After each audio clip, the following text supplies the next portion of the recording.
We've got a little fledgling Oh, noisy thing. miner who's Oh no. in our backyard, and she's curious.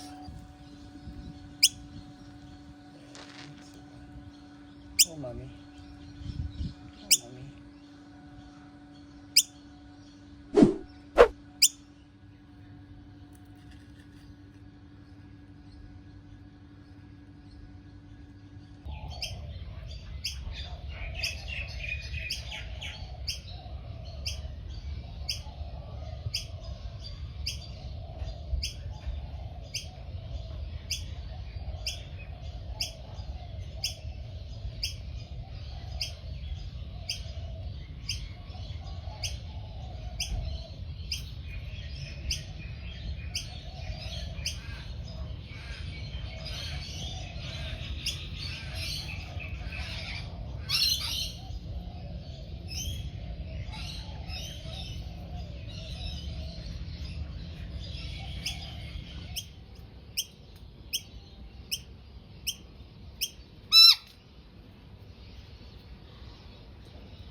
So this is day 3 with the escapades of the little baby miner.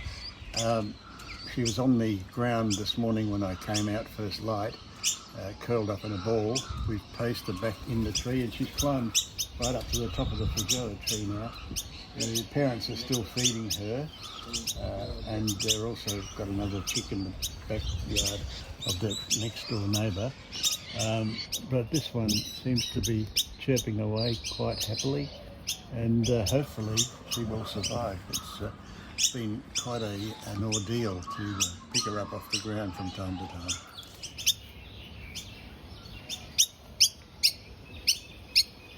She's jumping around. That's the thing.